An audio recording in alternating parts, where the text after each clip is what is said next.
بسم الله الرحمن الرحيم. صلى الله على سيدنا محمد ومحمود الراس oo markale in ku soo noqday waxaan bal isku yar xil qaamay inaan waxyaabo fara badan in la wadaago dad fara badan oo wariyaal jira dad fara badan oo kala wariyaal ah oo dadka warsada jira qaar badan oo ka mid ah aad uma tababarna sida loo sameeyo waxa aan hadda ku tilmaami lahaa qaada dhig iyo la fagur ama synthesis iyo analysis inayna aad u baranin baa laga yaabaa ama sida daraasad cilmiyeysan loo sameeyo inayna baranin baa laga yaabaa ereyada afka qalaad lagu yiraahdo evaluation, synthesis, analysis, application, comprehension, knowledge say soo haystaan say u kala duwan yihiin say u kala horeeyaan inayna macno badan u sameeynin ama in arag baa dhici karta dad fara badan oo ama siyaasiyiin ama odayaal ama aqoonyahan oo ay warsadaana dabinkaas qulubka abay ku dhacaan iyo qudoodu iskama dhoorofaan ama waxa la oran karaa iyoon garanaynin bay ka jawaabaan taas waxay gelinaysaa dadka shacab weynaha jahawareer iyo xiisad waxa iman isku dhacyo waxa iman istuhun waxa iman isnacayb dhibaato fara badan bay abuuraysaa marka sida wariyaashu ay warsan lahaayeen dadka ama ay analysis u sameyn lahaayeen ay qofka ugu codsan lahaayeen su'aalahooda inay qaab cilmiyeysan ku beesgareeyaan iyo sidii qofku uu ugu jawaabi lahaa dhacdooyinku waa wax tagay wax jooga iyo wax soo socda sida looga jawaabayana waa wasi cilmiyeysan ama wasi caqliyeysan labada mid cilmigu ku dhisan yahay cilmigu waa daraasad caqliguna waa dareen ama fikir ama aragti weey marka sidii loo kala saari lahaa casharkan ku saabsan yahay dhowr qaybood baan ka dhigayaa hadii alla idmo qaybta u horeysa waa erayadan bal horta kala garashadooda labada eray ee u horeysa ifafaalo iyo falanqeyn man yar qaada dhigaya maanta waxa ku xiga tala bixin talado la bixinayo qof walba talo wuu bixin karaa laakiin talada la bixinayo ama waa talo cilmiyeysan oo daraasad ku samaysan ruud salaysan ama waa talo caqliyeysan oo caqli iyo dareen qofku qabo iyo xigmad iyo nooca aan ku salaysan marka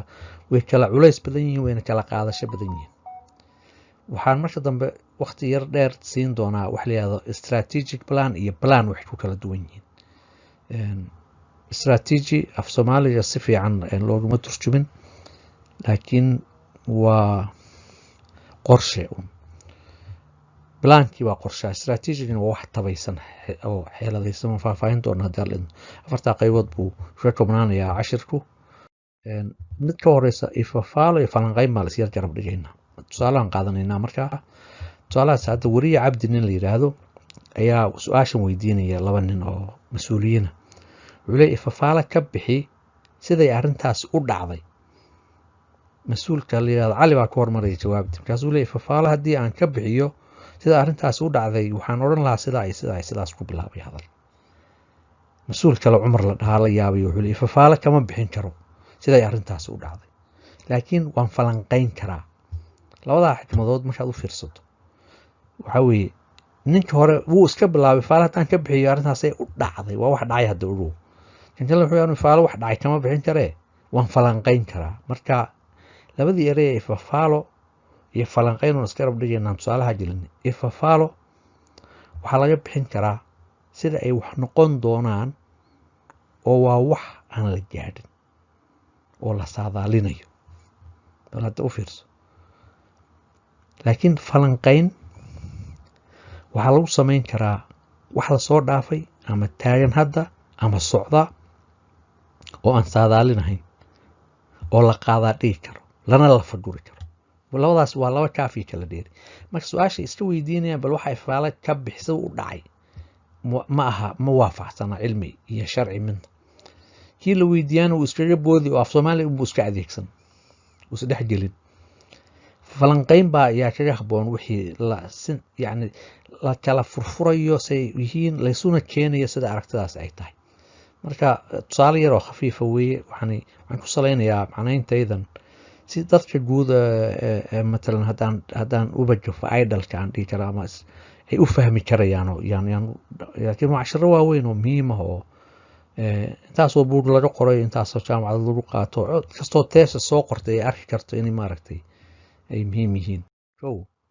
marka ifafaalan sii wadaynaa ifafaalo cilmiyeed iyo ifafaalo caqliyeed baan dhan u dhihi lahaa. ifafaalo cilmiyeed waa saadaal ku dhisan daraasad ama daraasado cilmi baadhis ah oo la taaban karo loona bedelayo tiro quantification baa loo bedelaya. daraasadaas ifafaalada aad ka bixinayso saadaasha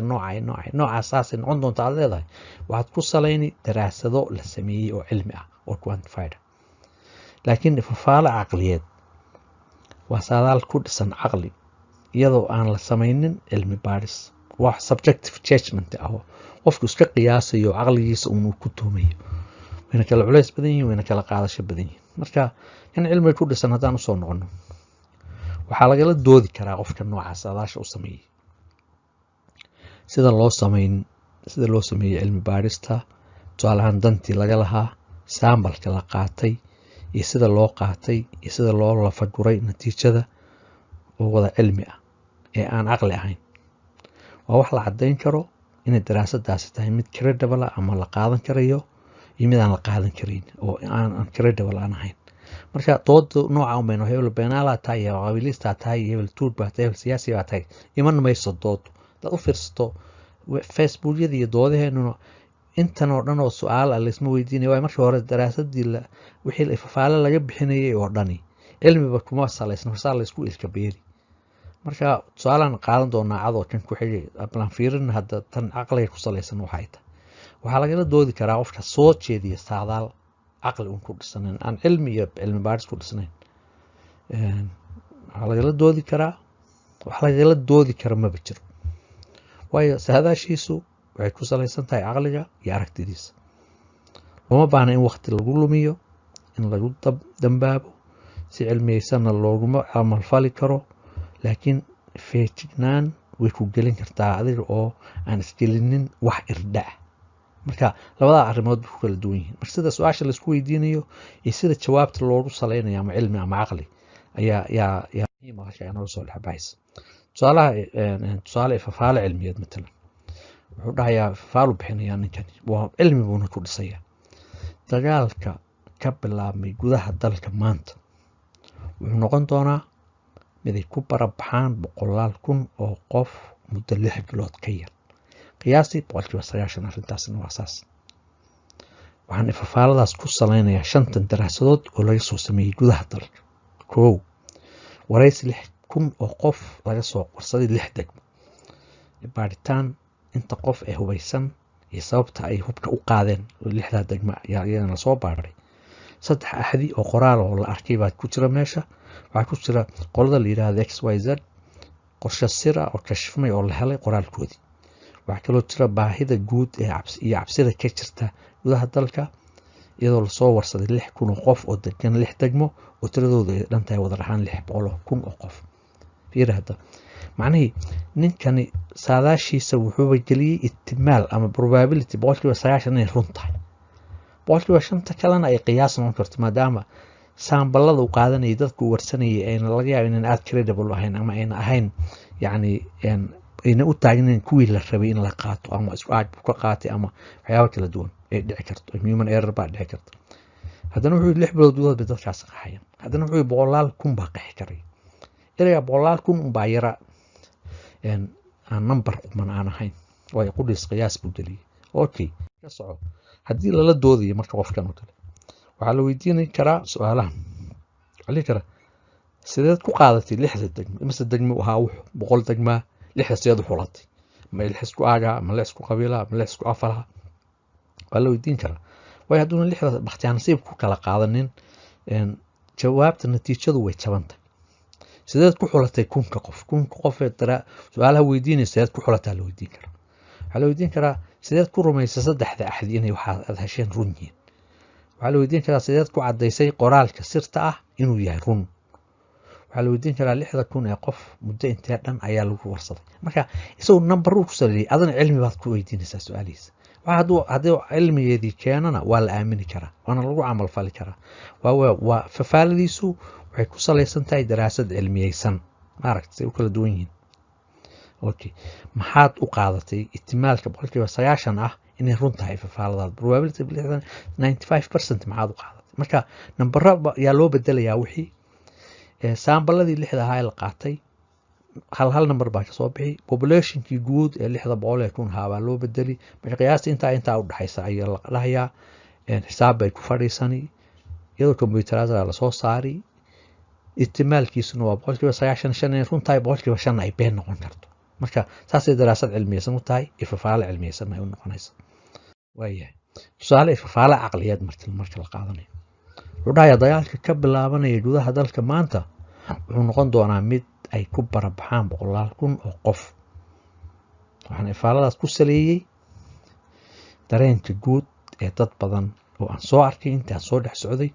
cabsi badan oo jirtay oo aan ka arkay indhaha dadka aan soo dhex maray wararka la isla dhex marayo ee ah in dagaal lagu hooban doono ay dhici karto faliirada muddada ay dadkaas qixi doonaan muuna sheegin ihtimaalka ama probability uu qaadanay dadkaas inay qixi doonaan boqolkiiba intaan muuna qiyaasin way wax daraasado cilmi ah haysta aqligiisu uu ku fadhiis in soo dhex socday waa muddo yar maalmo waa 10 casho waa bil ay wuxuu arkay cabsi badan oo dadka dhex socdo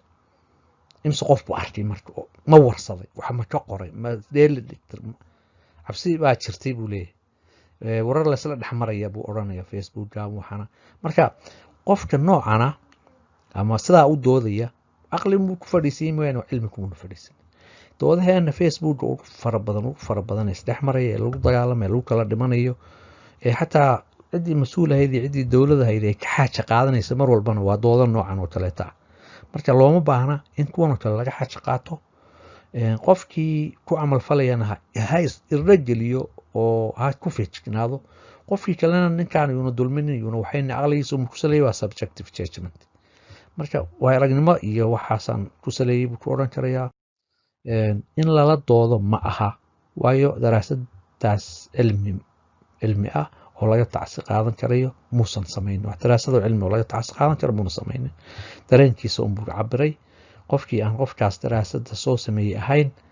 wuxuu isgelin karaa irdho iyo